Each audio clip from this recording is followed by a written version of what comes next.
Hey everybody, it's Cinnamon Cooney, your Art Sherpa, and today, together, we're going to paint part one of a three-part class where we do a bluebell landscape. It's a forest landscape, and usually we do these in one sittings, but I'm breaking them down into three classes into smaller parts because it's going to allow you to have an easier time to paint the details in this painting. What we're learning is if you guys have these segmented classes, it gives you a chance to really follow along, process the class, get a chance to get to a stage, and then join us again so you're all able to sort of paint more complex paintings more successfully, and it keeps the process more enjoyable. On the mic is my husband, John. Hello. He helps me bring these classes to you live by making sure that all of this crazy equipment even turns on.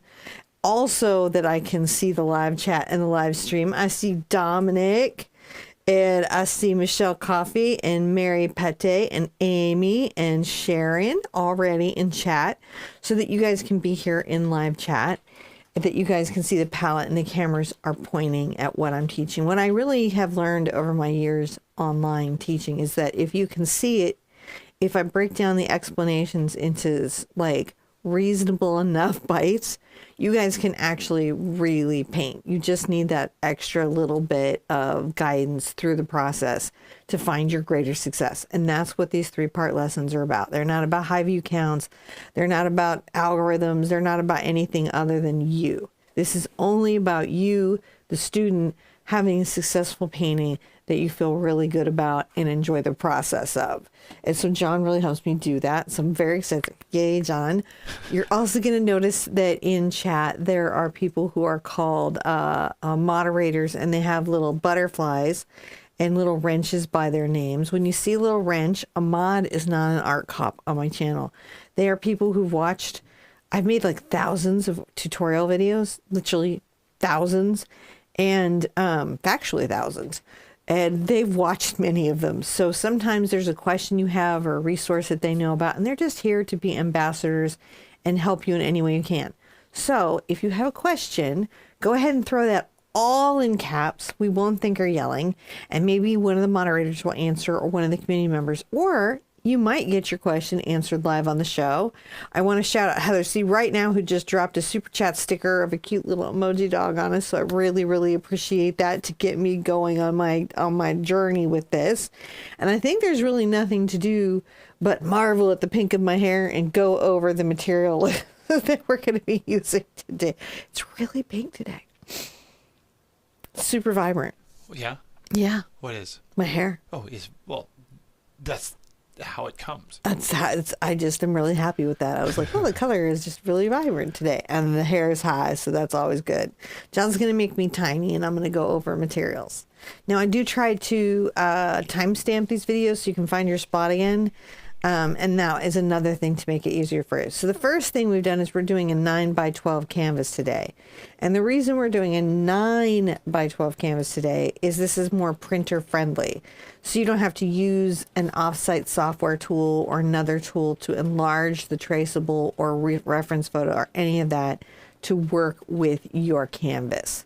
So that's why we're choosing 9x12. And also because there's a lot of details here, and sometimes by making the canvas smaller, it makes that work just a little less overwhelming. On the palette, I have the colors yellow ochre, burnt sienna, and Mars black. I also have titanium white.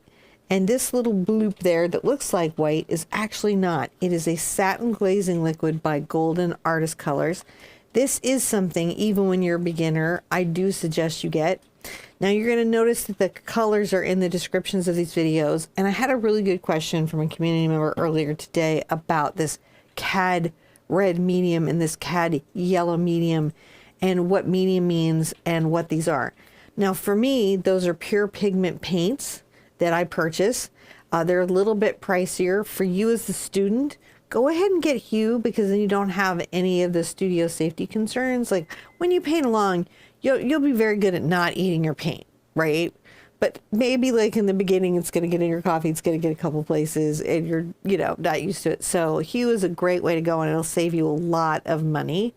And for this painting in particular, I don't think it's overtly necessary that you have the pure cadmium pigments later on. Though those of us that love them know that they're uber vibrant, and that is why we go to the trouble of having them.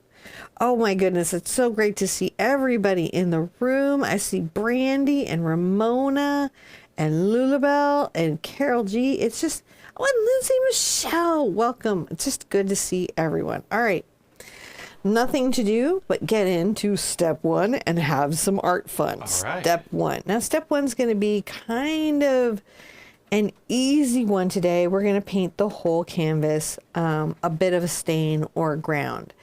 And we're going to do that so that we can grid out a little bit. You see there that the canvas is divided in half in two ways. That's going to help me guide you about where all these complex trees are. It's going to make those very complicated lines much simpler.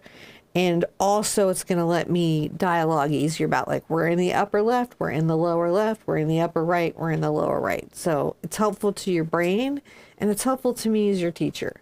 First step though, I'm going to just take a brush. This is a oval mop 1-inch brush. You can use any brush you want. And I'm going to go ahead and get that a little bit wet, and I'm going to dry it off with a towel. If you have another favorite background brush, just use that brush. You don't have to use a specific brush. I'm going to go ahead and load in a little bit of my glazing liquid. If you don't have glazing liquid, you can go ahead and just use some water. And I'm going to go ahead and glaze the whole canvas yellow ochre. So a glaze is a slightly transparent color. And the reason I'm doing that is we have a very light background that we're going to use yellow ochre as a base in. And this gives us a beginning to really see what we're doing. A color to start with. It's called toning a canvas.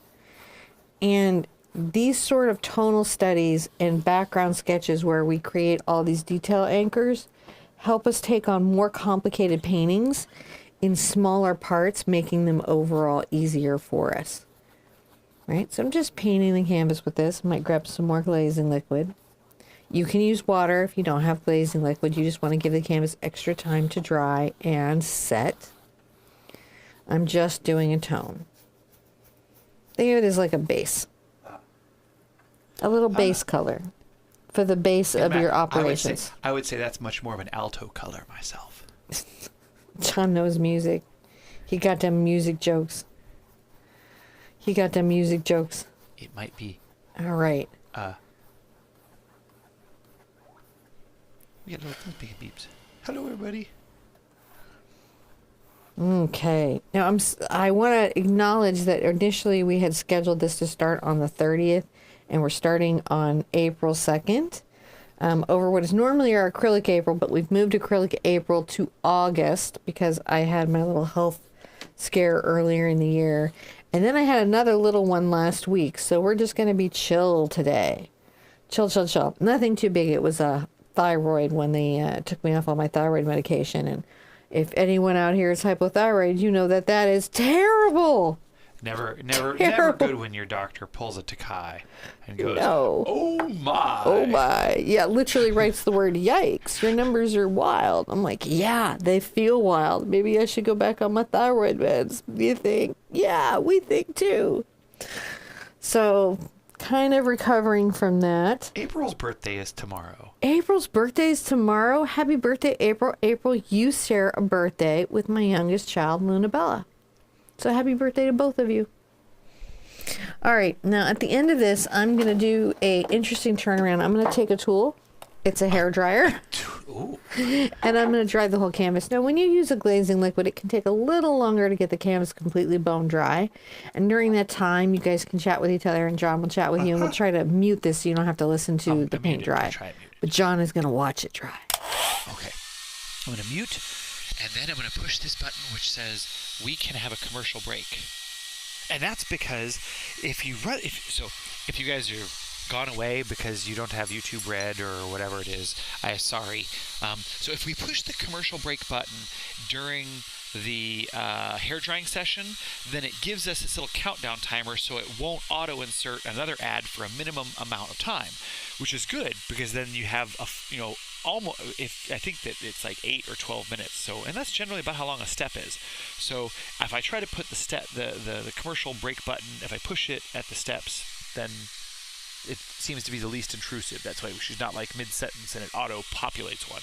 So we can't stop them, but we can control when they happen, and then that creates a delay. So anyway, enough behind the scenes of our magical recording studio.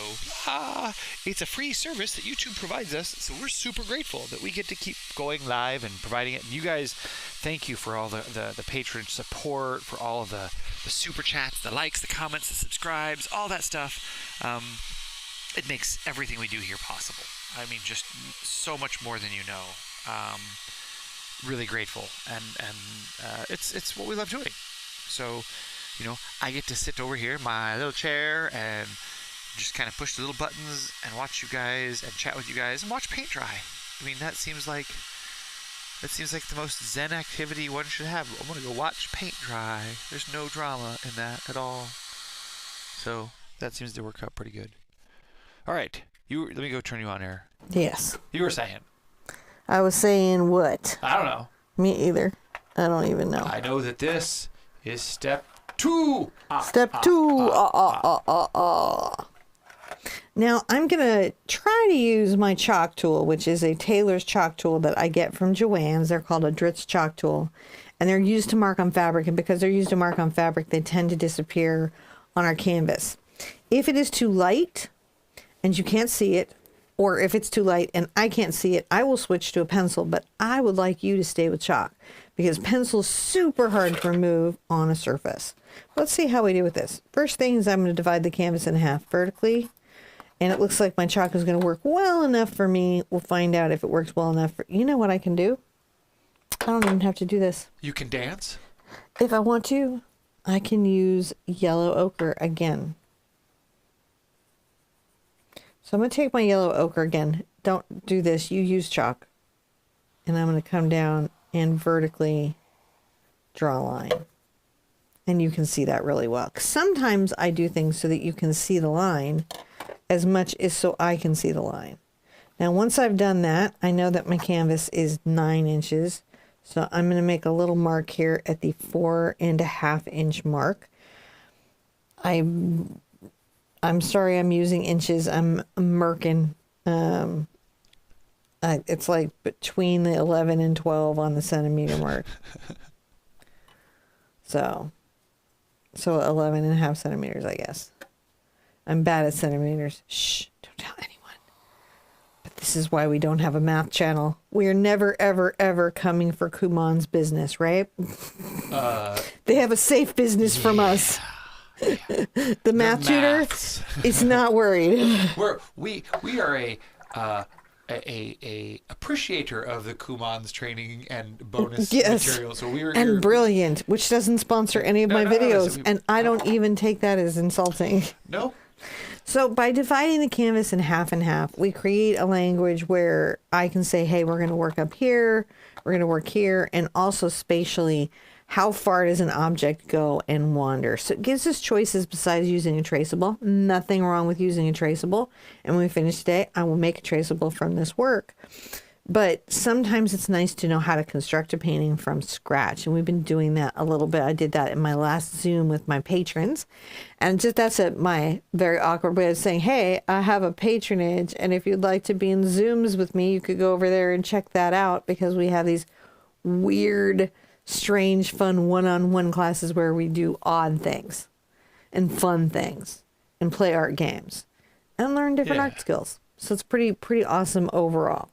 I am going to hit that with my hairdryer just real quick, because I want those lines not to smear, because I chose to use paint, but we don't have to make it a whole other step. It's a mini step. We're just going to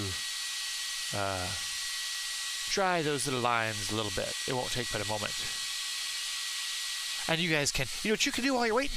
Click the like, subscribe button. It works. You can click those little human buttons down there that go, I like this video. And then the algorithm goes, human, do you really like that video? And then you hit subscribe, and it goes, you must like it. And then if you hit subscribe all, then it goes, oh my goodness. I'll tell you about this maybe in 1 in every 10 times. So. it's a I love the chat is always so interesting. super Like reliable. they're talking about some like there's things going on in the chat that it's so hard not to fall into because it's interesting. If you've never been here before and you can come to a live show, come to a live chat. I love my community so much. They're so much fun. They watch the best shows and listen to great music and they just hang out with each other in the kindest, nicest way. And I really enjoy them thoroughly. Now, if you didn't have yellow ochre, another color you could use is raw sienna. Or you could mix yellow ochre by mixing all the browns that you can make. I mix the yellow ochre in that one. So I have a color mixing video on how you can create a hue. So we've got a couple of resources there that you could use. Now I may go through and just very lightly using my chalk tool, thinking about it, like make some marks, but because I want you to see everything, I will probably actually just go the full paint. And the first thing that I want to do is put my most focal tree, my most important tree in. And I'm going to use a mix of Mars Black and Burnt Sienna together. And I'm using my glazing liquid here. Because again, we're not painting our full and final tree. We're painting our layout. And I'm also going to put on some glasses so I can see everything really well. Being able to see your canvas is super important. So make sure you have good body positioning. You're not hunched over the canvas hurting your back or your neck, that you're taking care of your body and your mind and your eyes and not straining anything. Oh, that's just lovely. Now the tree is pretty much dead center in the left-hand side, and it comes down a couple of inches right down into the lower left. So I'm going to make a little mark here. And I'm going to go ahead and just paint this vertically right on up the canvas, because that's what it does. It just travels vertically right on up the canvas, doesn't it? This is our biggest, most focal tree. Oh, I want to shout out Ramona, who sent us a really good lemon hug. And I really appreciate that super chat. Thank you so much, Ramona. Now, once I have that line, my guiding line, I'm going to look at the width of the tree. And the tree is about an inch wide. And so I can take my brush on the wide and paint that up. I'm just making a roadmap for later. You gotta paint your brush up. Yeah, just paint that right on up the canvas. Now, a little trick with trees. These little guys tend to get skinnier the taller that they grow. So that's just something to keep in mind when you're painting them, to remember to taper the strokes and not have them get thicker at the top and be thinner at the bottom. And again, we're just doing a layout right now, so this isn't our most perfect final version of anything that we're painting. This is just letting us know where objects are in relationship to each other on the canvas. Now there's another set of focal trees, and they're really almost over here to the edge, and they're traveling through the upper right. They're not as thick as this tree, and they're sister trees. So I'm going to go ahead and grab a mix of them again, my burnt sienna and my Mars Black. I've got a little glazing liquid on there. And I'll put the first one in. And looking at my reference, I'm going to notice that it's traveling over here a little bit, perhaps to the right. It's got a little bit of a lean to. It's got a little bit of a wander. I get my references from Shutterstock, which means I'm going to put this grid on the website, but that's why we don't have why we don't distribute references. It's because they belong to a licensing company, and I license it for my students to learn, but I can't distribute it in certain ways. But however, I will put the gridded one out there for you. Now, this little tree, and the website is the artsherpa.com. If you check the description below and you open more, it will take you to all the little places that I'm mentioning and the resources that I'm mentioning. Now, this one comes over just a smidge. Just a little smidge, and we're going to go ahead and let this be a little tapered out and a little bent.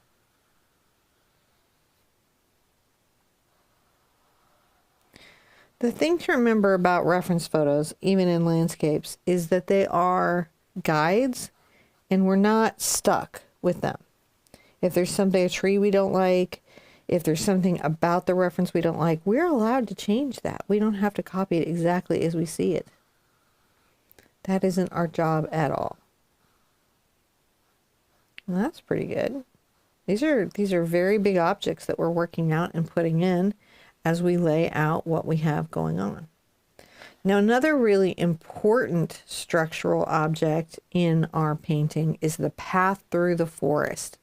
And this is a good time to get that in. And I would say that it starts really almost at an angle and then kind of is going to be implied off this direction right here at that center point of the canvas.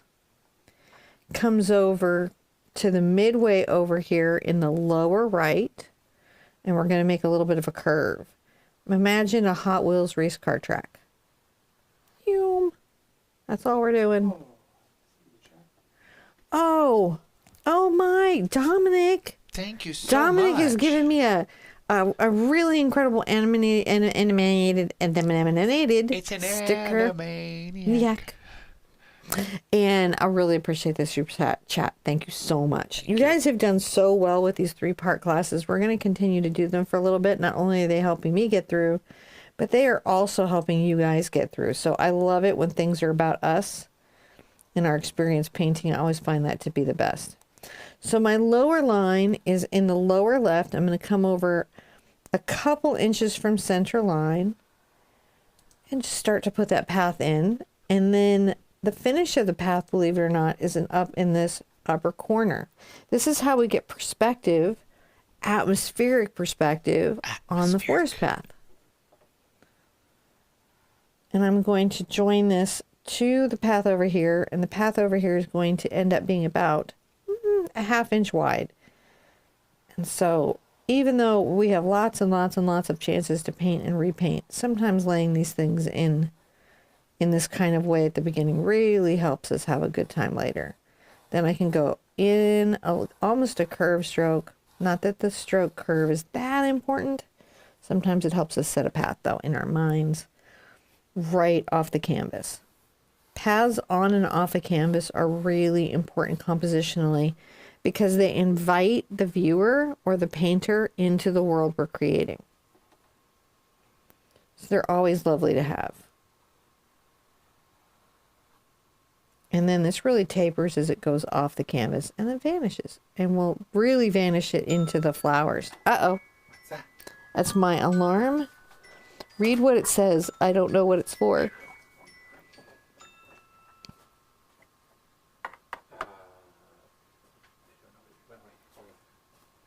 Okay. I have alarms to remember everything. I don't know if you're an alarm person, but if I don't have an alarm or a reminder, I'm going to forget. It's going to happen. I don't think... It didn't have a label. It just said 1:30. I might have put the wrong day on for Lunabella's therapy. I think it's tomorrow. Yeah. Unfortunately, on Lunabella's birthday, but that is how that worked out. So we're just going with it. Okay.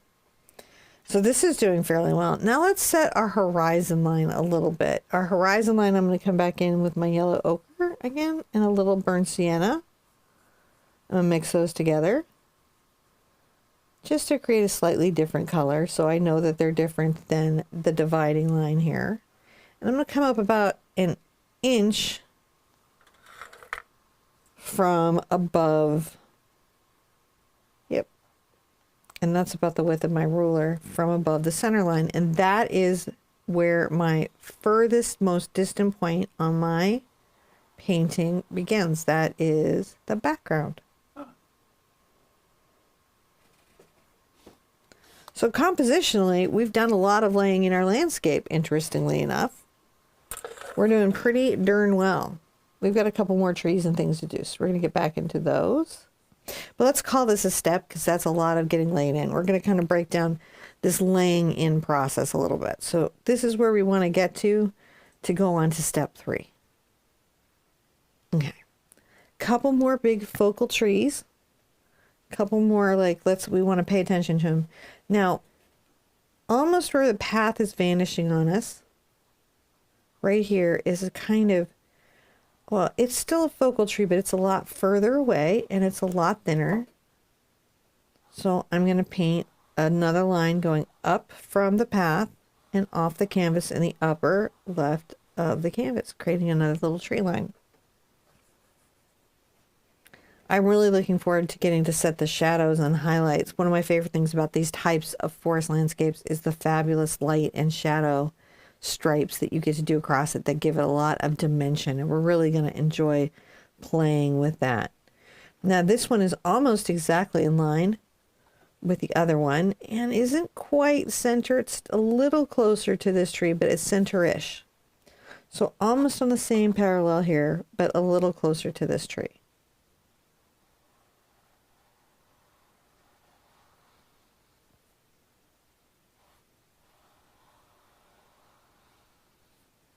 We're doing really well putting in our trees. Look at us just laying in the whole landscape like it's nothing. Let's grab a little bit of our black and brown again. Finding a little focal tree. Let's come over here. There's sort of a big and interesting set of double trees, which we may make a single tree just because it's an interesting shape. But it's very important in the shadow of our forest, so I definitely want to capture that tree. And if you look at this tree, it's diagonal. It's not past our vanishing point because that would be right off the canvas, but it's at an angle up. And very close to our center line. Oh, and my goodness, I even got it a little bit. I'm going to move that over because you know what? I missed a thing on that. I was so busy paying attention to one part, my brain hit me with another part, and that's something that will happen. I need to move it over to the left-hand side. I am right-left challenged. I don't know if you are right-left challenged, but I am right-left challenged. Something a lot of artists don't like to talk about because we're supposed to know everything all the time, right? Or so especially if we paint a long time, we're supposed to have everything perfect all the time. But we don't really. We don't really have everything perfect all of the time. Now this one also has another sort of little tree that comes up next to it, and I will start that one up right here, and it comes up a little bit, and then there's a bit of a bump, and it wanders away from the first tree, and so that's how we're going to be able to tell these guys apart later on. Let's bring that down to a thicker trunk, and we will build that up with a different brush. There we go. That's doing really, really well. I'm really glad we got that one in. Now I'm going to come over here, and there's a little clump of trees, but there's one right here kind of at an angle coming back on the upper right from these two.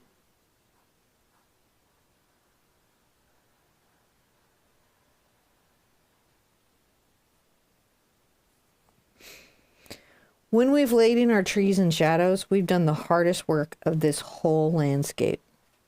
The trees and shadows? Mm-hmm. Everything else is just a really chill paint ride down a hill. Just think of it as all downhill biking after that. Now, I've been using a 1/2-inch angle brush by Catalyst, but I'm going to switch to a round brush. And I'm going to do that because it's going to give me an easier time painting. So we've been using the 1/2-inch Catalyst Princeton Polytip brush. You could have used a bright or round or filbert, and any of those would have been the perfect choice. But I am now going to switch to my favorite round, which is the number 6 Raphael Sepia 864 round brush. You can find these around the world. I do sell them on my store. And oh, shameless plug, I have an art store. If you're looking for any of this stuff, I have an art store. All right, I'm going to grab a little bit of my yellow ochre and my brown here. Maybe even a little of my glazing medium.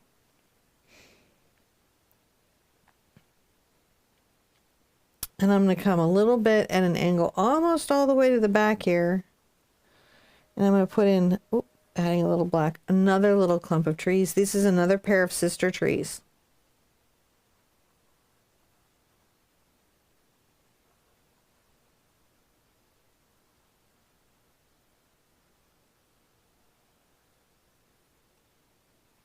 Another little pair of sister trees.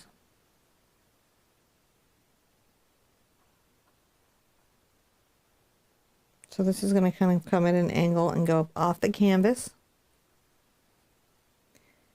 And then over here on the left, I'm going to thicken out the trunk and add another little trunk coming off here, going off the canvas. Get more paint if I need it.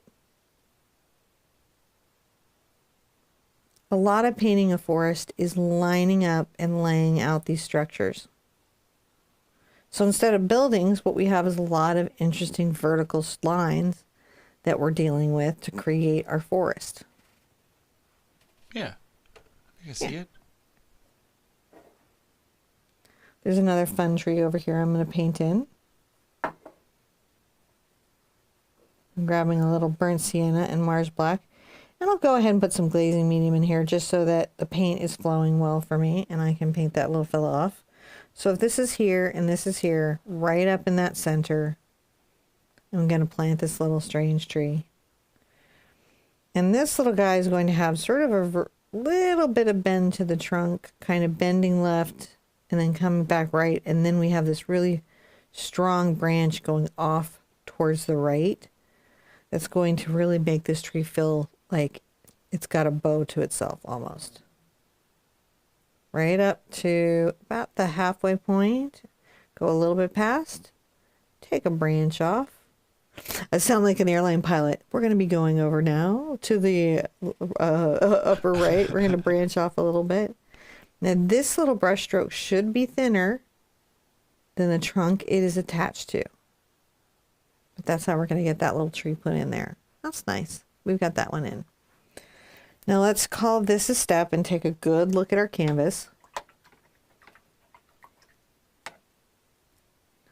I need to make sure that we have all the little trees that cast important shadows painted in. So we can paint those in, and that's what I'm looking for, is the trees where strong shadows are going to be coming from. So I have this tree right here. And up here in the upper left is another couple of trees that are going to be casting some strong shadows. And it looks like it's another set of sister trees. So let's get those painted in. Now the first one is down a little bit. And it's going to wander a little bit up here towards the upper left. So I'll go ahead and make a nice little mark so I have an angle to that. That's pretty good. We got that one in. And then coming over a little bit to the right and just a smidge further back, not all the way to our vanishing horizon line, but almost another strong trunk.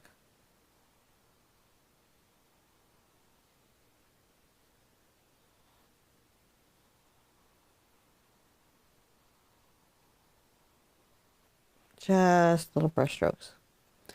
They can be a little more brown and a little more black right now. That's not super important for the finished piece. Now I'm going to bring a little branch over towards the right again. And it might even come into this little fellow right here. And I'll go ahead and thicken this up as I bring it down. But I'm keeping the angle on it so we can see what that is. It's pretty good. I'm going to come here and I'm going to check my trees here. So I've got my big focal tree, my little friend that ends at the path, but I have another little important tree right here between the two of them I've got to get in. He's sort of tucked in between this forward one here and his little background friend. And all I'm doing is just painting this in a little more considered so I can really sort of tell them apart, if you can see what I'm saying.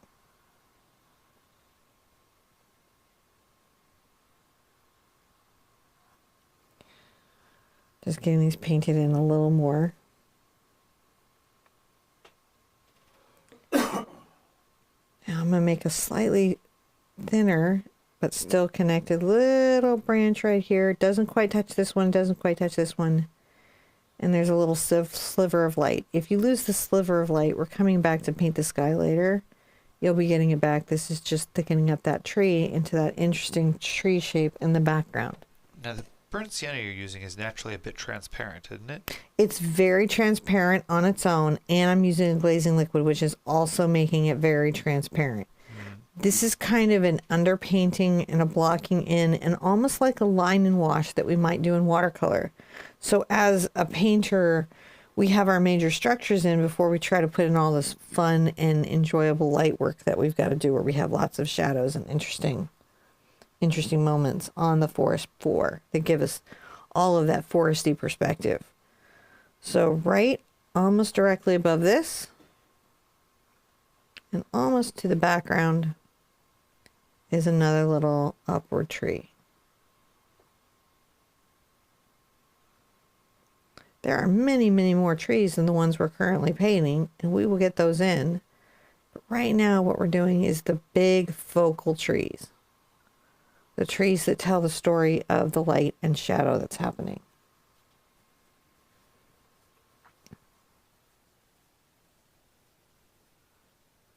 Another little branch sort of weaving off. Maybe a couple more. There we go. And we're allowed to make it more interesting than it is. That's allowed. Then we'll come around and just check my trees and make sure that I've got my interesting trees in. I don't want to put my most distant trees in yet. I'm going to put actually in my shadows and reflections first. Now there's another weird little tree, and it had kind of messed me up because it's almost on the center line, and I may even nudge it over from the center line so I can exaggerate its little light shadow that's coming through. So it would normally be right here on this line, but we're going to come over a little tiny bit and paint this little guy up.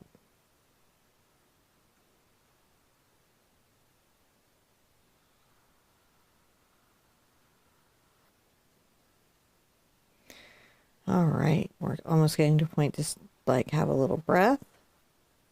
This is mentally hard work, by the way.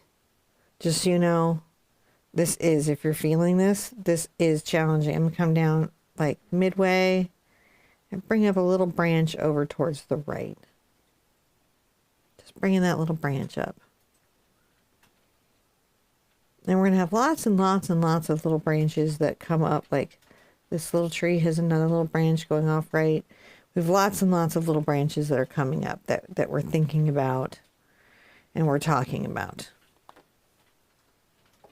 Okay, and we have a nice little path going away, and now we need to sort of think about some of the light and shadow that we have going on, and we'll be painting that in. I might get back into my 1/2 inch angle brush by Catalyst. Let's throw up another step, and I might dry everything so I'm not dragging any wet. If that's okay. Yeah, absolutely. You do that, and then I will. Thank you guys so much for joining us. We had such a nice chat going on in here. I really appreciate everybody participating. I'll go. If you haven't joined us in chat before, do have a chance to join us in the live. It's a lot of fun. There's really a whole nother level of community that sort of goes on in the chat, and we connect up there, and it's a lot of fun. So if you haven't had a chance to do that, do think about it. It's a fun thing, and we'll go on to the next step. Go on to the next step. All right, so I am going to grab a little bit of my glazing liquid and a little bit of my burnt sienna, I think we'll start out with. And we're going to start painting in kind of the shadows that are going on. So this is our big tree, right? Now coming from the background, and we'll be putting these little guys in later, I'm going to come right here, and I'm going to pull forward a line that is tapered at the back in this upper left and is opening up a little bit as it comes forward. It's going to blend out. I'm going to feather it out. Just like that, along the ground. I'm going to have to grow a tree from it in a second, but those are going to be done in a different thing because we're putting those in the way background. Then right next to this guy is another little shadow coming forward, and it leaves a little sliver almost of light coming forward. And traveling right next to our big guy right here. Then we have our big guy right here going forward, and we're going to go ahead and add some shadow there. And then coming out from his little friend. You see his little buddy up here? Little shadow towards the path. Notice that the shadows kind of zig in. So they're going to into the trunk and get wide as they get further away. This is really what overwhelms new artists in these types of forest paintings, is these patterns of shadow and light on the floor, because sometimes you can see where the light is cast and the shadow is cast from, and sometimes because there's an upper canopy, there's light coming in that you can't see why it's doing what it's doing. So I like to take a chance to sort of lay in these things early, right? Like I know I've got another little bit of a shading here, and then I'm going to come right off mid trunk here.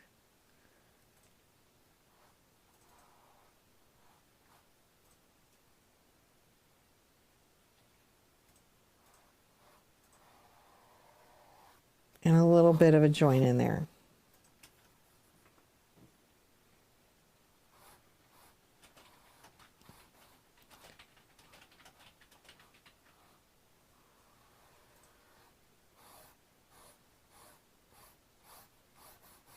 Very, very lightly pulling this down.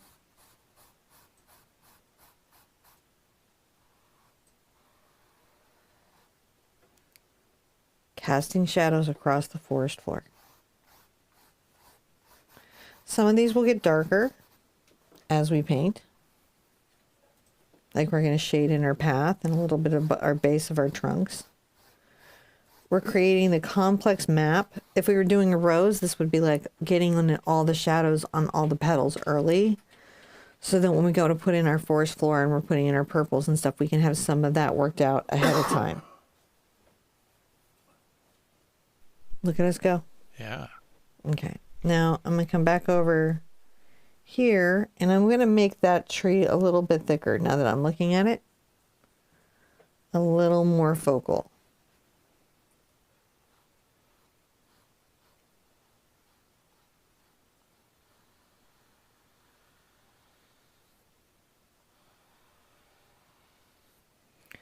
Darkening that one up a little bit.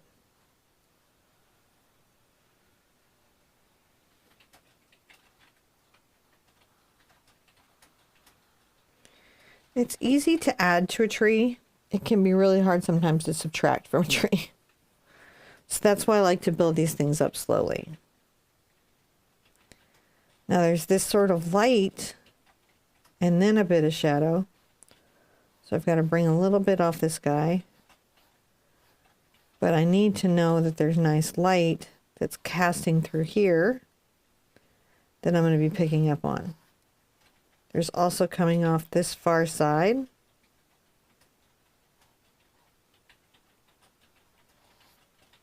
A bit of shadow bringing off these guys together.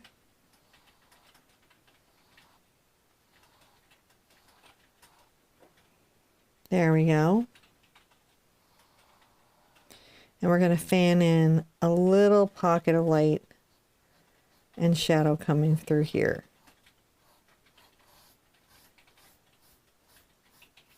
And then I'm going to glaze down. Right? I'm going to close out that little pocket of light and I'm going to glaze down, but I'm going to leave this little pocket of light going.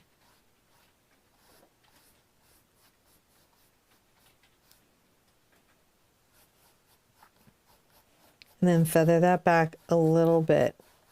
Now anything I lose I can easily put back, but you can see just by making this map, I've taken something that's very difficult for my brain to process and made it much more processable.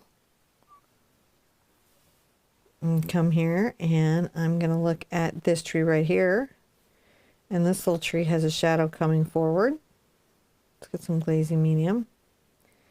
And it visits our two trees that are right here, and they have a little bit of a shadow coming over now towards the lower right. We're now bringing it a diagonal this way, all along our path.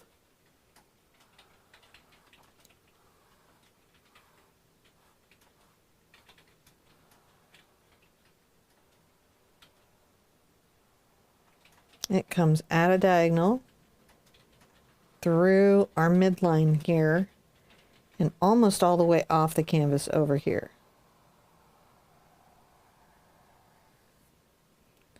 Go ahead and add a glaze to that.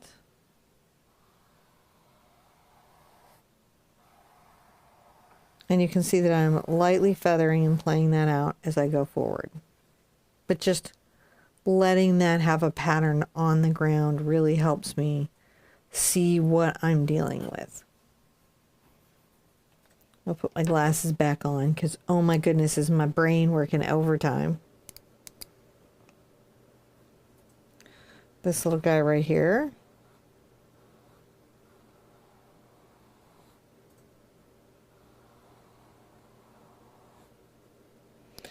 But there's a lot more shadow happening here than these two. They have a strong shadow coming off the right.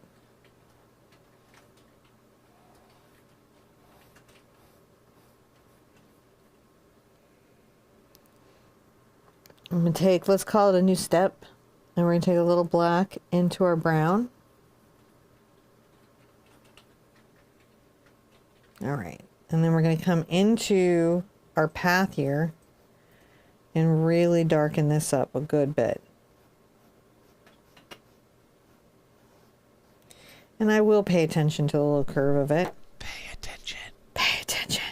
I never paid attention. And I'm going to go ahead and exaggerate the shadow down this whole path. And glaze that in.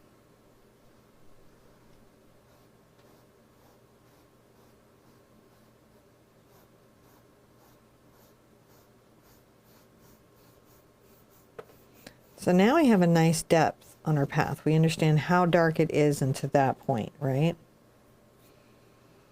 A little bit of a glaze here. There's a little bit of a distant, oh, I want to glaze that a little more, make that a little more brown. Not quite so deep.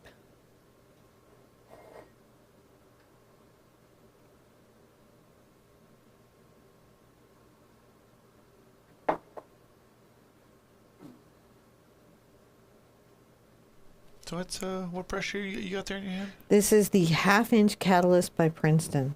Ah. Now I'm going to get my darker black and brown. And in my path, I'm going to darken the upper part of it.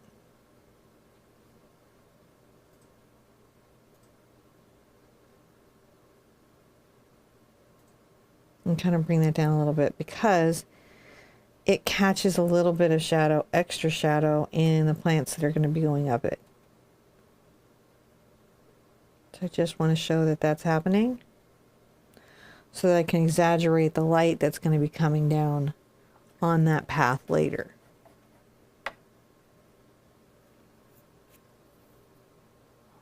If I need to remove some, which I do, I'm going to do that right now by taking a wet brush and wiping away my excess paint. We forget that we have subtractive powers. But now we've got a little bit of this drama happening afoot on our path. And this will help us turn that little bit of turn the path a little bit. Now coming forward again, I'm going to take a little of my brown and my black.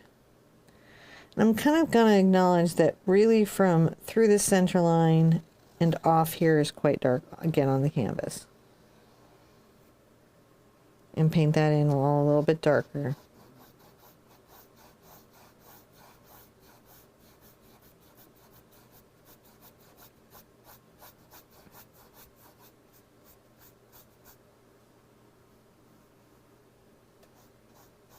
Not quite as dark as our path.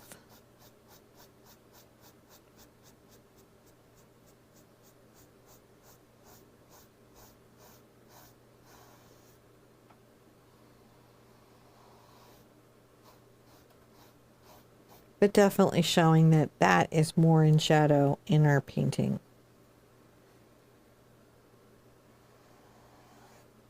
Let's get a little bit of glaze going.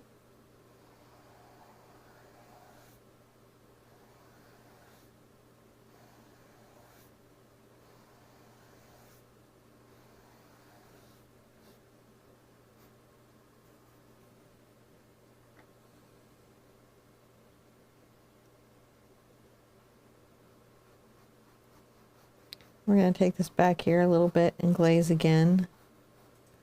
Except there might be a little bit of light coming this way.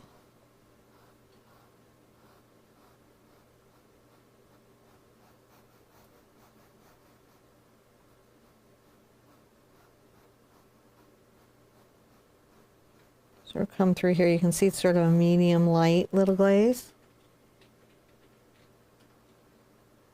But I am going to leave one little angle of light coming off here.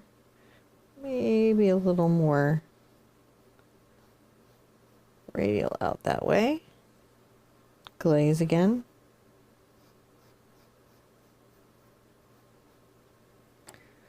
And once I have that in, I may come back with my black and strengthen up some of these trunks.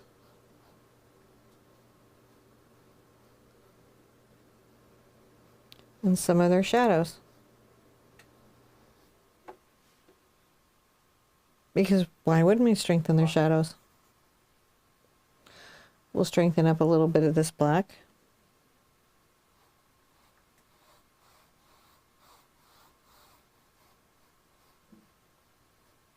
And definitely add a little bit of depth to the shadow coming off here.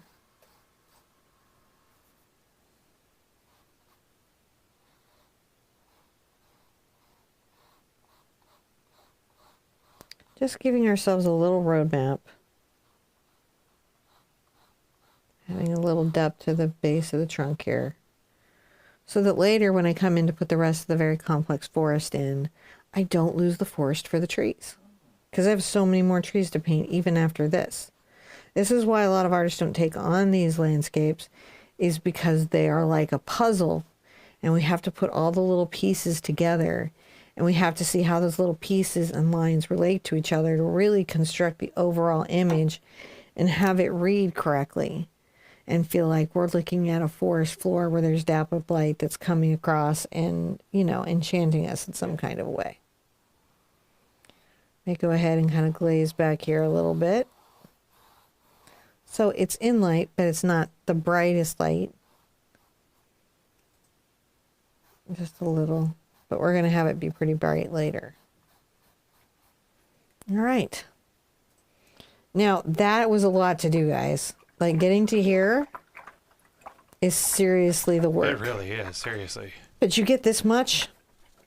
This is really good. Even if the rest of it's sort of challenging, you will have a forest landscape with a path that gives you radiant light by the time we add the strong light and we come back and we start to light the tops of our flowers and we put in what I like to call the frosting of the painting. The frosting. The cake of the painting has a good solid structure. We've crumb coated this sucker.